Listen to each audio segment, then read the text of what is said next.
Greetings everybody, this is Leviathan here, and today I'm bringing you a gameplay review of the patch 2.6.5 that's currently on the PTR for testing. That went up yesterday. I'm recording this on Saturday, April 6th.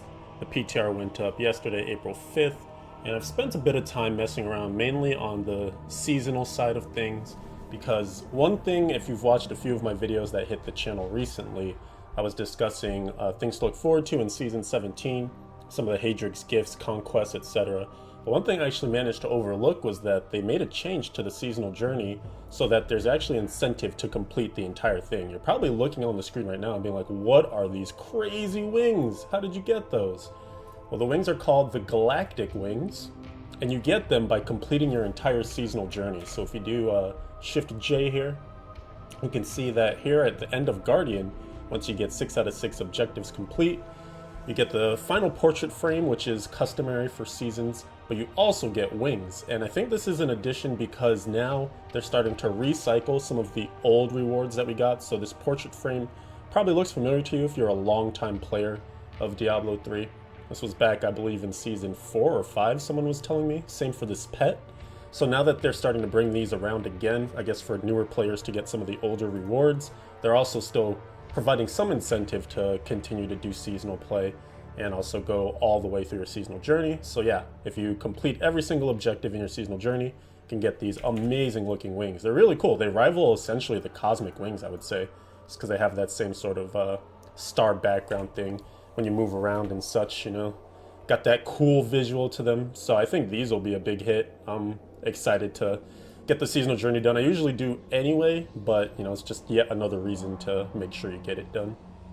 I wanted to also discuss some of the other things now that we can take a physical look at them from the patch notes. So the one thing that they added, or one of the things they added this time around, was Torments 14, 15, and 16.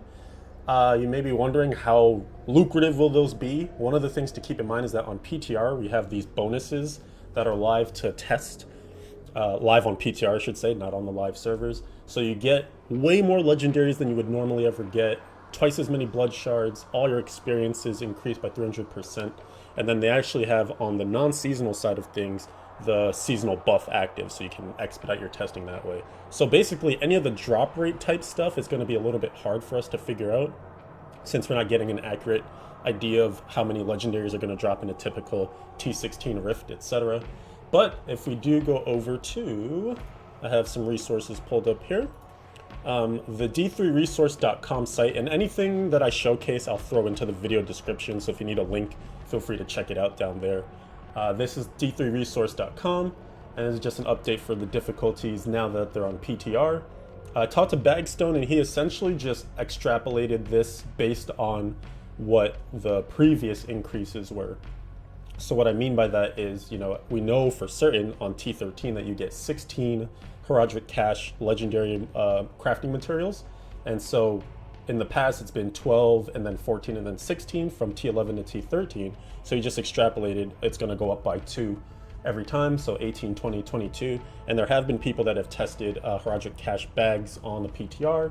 And indeed, you do get 22 legendary crafting materials out of those bags. So people have been saying maybe it should be a little bit more rewarding. You know, this is equivalent to about GR75 content. For the Death's Breaths that you're getting, it's a guarantee of 3 with a chance for a 4th. And he's stating here that the chance is 50%. I'm not sure that that's the case. You'd have to do many, many, many runs to get enough data to figure it out. But to me, it kind of felt like maybe more close to 25% for the chance for a 4th one.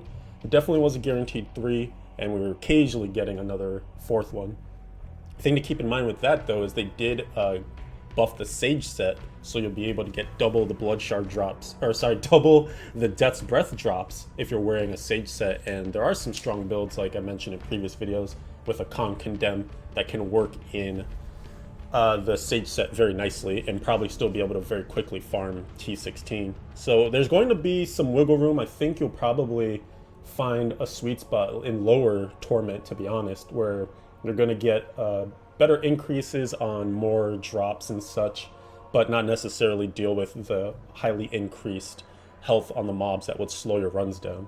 Of course, that all waits to be seen what people come up with and stuff, but given the typical speed builds that we have and such, you're going to have to eventually trade off some of the speed that you've integrated into your build for more power to keep the runs as quick, but then you're technically slowing down. So again, a little bit of interplay there between it all. The one thing I was particularly, I guess unhappy is the right word, is the keys that you get for greater rifts. So you only get a very small chance to get a third, or to get, yeah, an additional third key. And I would have thought maybe by T16 we could get like a guarantee of a third key. I don't know, I kind of envision that T16 would be a bit more fruitful, but maybe they are kind of, you know, hedging on not making it too rewarding. It's just kind of there if people want to push up their difficulty. So a couple of things to think about there anyway. As far as continuing through all the other changes that I can now show you, we did have this little note that was sort of vague here on the patch notes, which is portals left behind by treasure goblins may occasionally lead somewhere utterly ridiculous. I was playing on stream yesterday, and if you don't know my stream, it's right there on the top left, twitch.tv/Leviathan111. Would love it if you went over there and gave me a follow. So link to my stream in the video description as well. I was able to pop up while doing some bounties what this actually means. So if we go ahead and flip this over and full screen it, you can see I'm here, I'm doing some bounties in Act 5, I kill a blood shard goblin, and it actually pops up a portal to, what is that? That is not the vault, right? So eventually I do pop in here, you can see that that is the same hover text that you get when it's not the cow level. So eventually I will go in here and you'll be able to see it is not the cow level. I ran through it a little bit, and it turned out to be exactly the same as if you were to use a bovine bardiche in your Kanai's cube and open up that portal to not the cow level. You just get your run-of-the-mill cows in there, your two pools of reflection, etc. So I guess that's kind of like a little extra Easter egg that they added in there. I can actually see this being problematic though at the beginning of a season where you would really like to get a vault. Instead, you end up with a not the cow level, and then you're kind of bummed out because you want your Boon of the Hoarder, some of those early resources, being able to get goblins and such. But yeah, I don't know. I don't really know why they did this, but they did. So that's what that is in case you were curious about it. The next one here is using an ancient or primal puzzle ring in Kanai's cube will produce a new result. So this is something that people have been asking for quite some time, which was an increase to the awesomeness of the vault if you were able to get an ancient or primal puzzle ring, since it usually feels pretty bad to get a primal and have it be useless, and particularly if it's a puzzle ring. So what they did do is they buffed up ancient and primal puzzle rings. They do the same thing, so some people have complained that they wish a primal one was even better than an ancient one. I do have an ancient one right here, so we can pop that into the cube and run through it very quickly with you. I am also on T16 difficulty, so this is max difficulty. This is my seasonal Demon Hunter, by the way. I've been working on this since PTR went live yesterday. Just shy of Paragon, well, I guess just over Paragon 700. Gear's not crazy. I managed to get a nice Primal Yang's recurve. You know, PTR luck for Leviathan. What's new? But the gear's not crazy by any means or anything. It's just your typical unhollowed essence multi-shot setup. So we'll go ahead and pop in here. And now you can see the new and improved Ancient Vault. We'll put timestamps as well in the video description and in the pinned comment so that you can kind of jump around in this video to things that you would want to check out. So as you can see, your Ancient Vault now has packs of goblins. This is before we do anything. It essentially operates like a rift when you get those packs of goblins, but you still get your standard goblins in there as well too. You know, when you do a normal puzzle ring, you would get 3 goblins or sometimes 4 plus the fight with greed.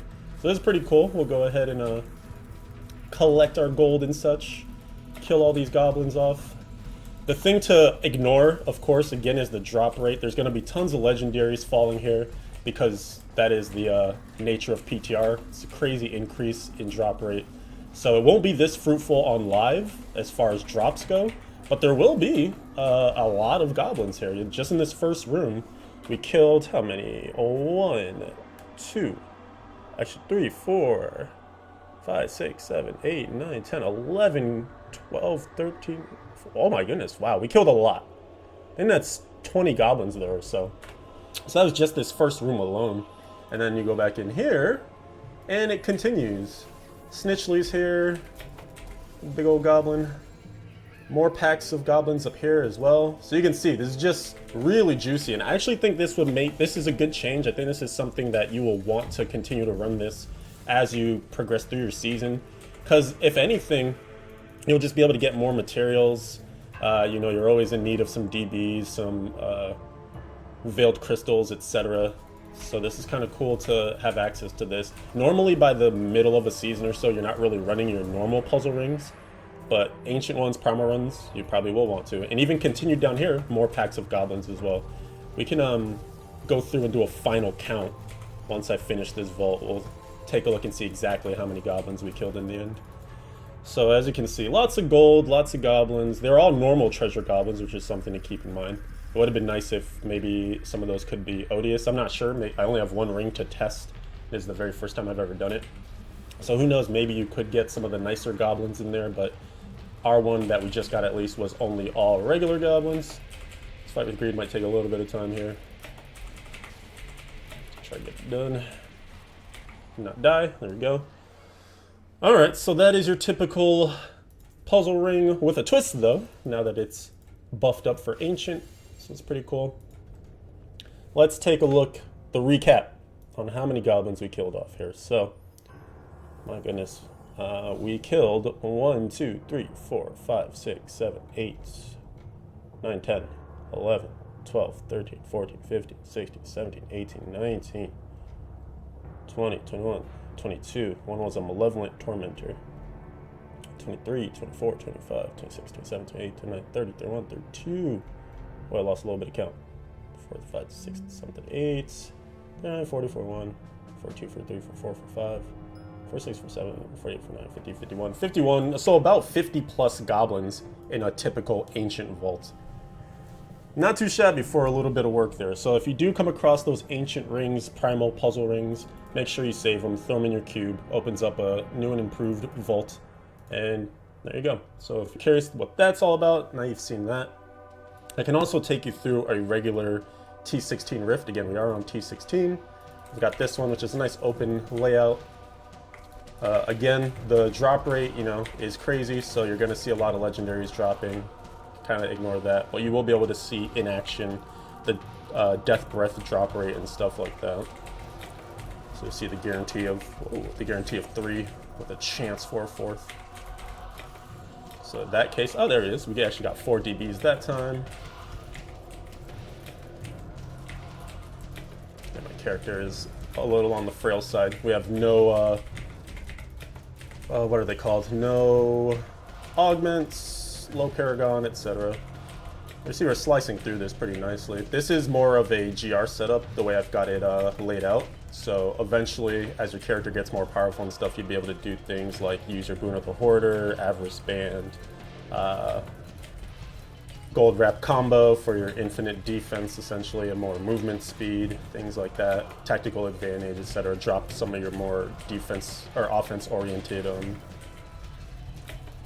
gems and skills and stuff, and passives, and go with more speed-oriented ones to speed it up, of course. But that's kind of, like I've been saying, that's going to be the, that's going to be the interplay, essentially, between deciding what difficulty to run. You kind of have to find that sweet spot of where you can use a lot of your movement speed-oriented setups while still killing quickly.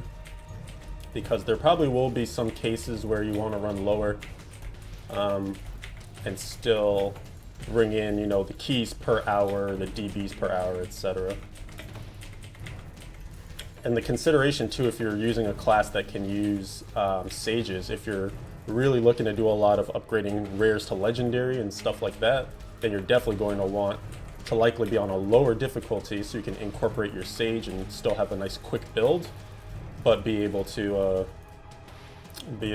go forward with doubling your Death Breath drops. So let's see, we got our Guardian spawned here. Let's try not to die. Oh my gosh, there's stuff everywhere. These open maps, so juicy. Ooh, almost got me. Actually did. I guess I had just come off a proc there. So you can see we got 3 Forgotten Souls, a few DBs. We got 3 keys that time, so we got lucky. We got the 3 keys, etc. So, and your blood shards are doubled, so you can kind of ignore that as well too. But that's essentially how it works. You can see here we killed a pack, we got 4 DBs there. Killed a pack, we got 4 DBs here. So maybe it is a bit closer to 50%. Maybe that's right. 3 DBs from that one, 4 DBs from that one, so on and so forth. So, and again, remember now with Sage buff too. If you can get Sage in there, that would have been 6 DBs, 8 DBs. You know, average of 7, so on and so forth. Alright, so that was a few of the things I wanted to show you. I think the last thing in this gameplay showcase I wanted to mention was just the stash. So now the stash is improved as well. We got 5 additional stash tabs, so previously the max that you could get was 13. And that was with earning your 4 that you can get through the seasonal journey, completing up to the Conqueror tier. Each season you can unlock 1 if you hadn't done that yet. And then the other stash tabs that you can just buy with gold. And then in the PTR, the way it worked was I simply logged in, copied my character, and then I was able to just buy the next 5 stash tabs with gold.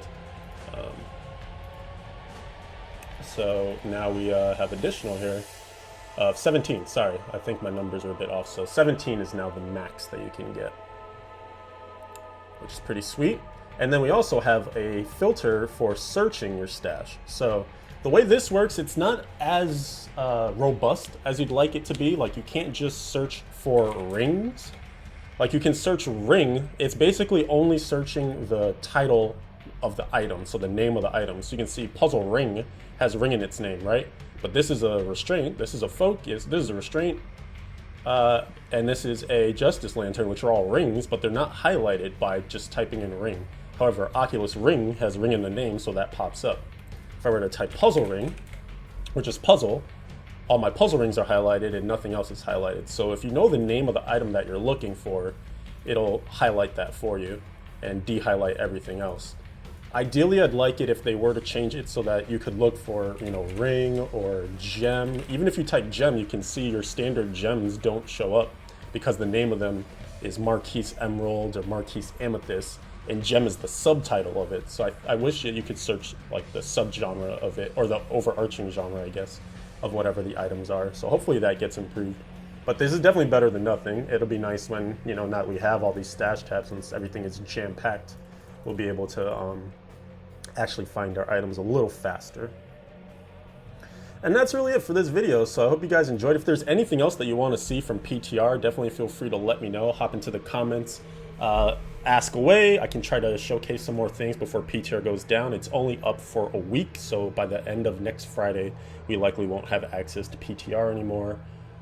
It's, you know, nice expedited testing with this guy here, Dank Meme. He sells these bags of items that you can get for cheap death breath or blood shard cost. And, you know, that's pretty much all there really is to it. So yeah, again, thank you guys for watching. I hope you enjoyed the video. Let me know again if there's any comments, anything you find cool. Obviously, these wings are super cool. Anything that you would like to see further before they shut it down, let me know. And I'll catch you guys in the next video. Thank you again for watching, and I'll see you on the next one. Peace.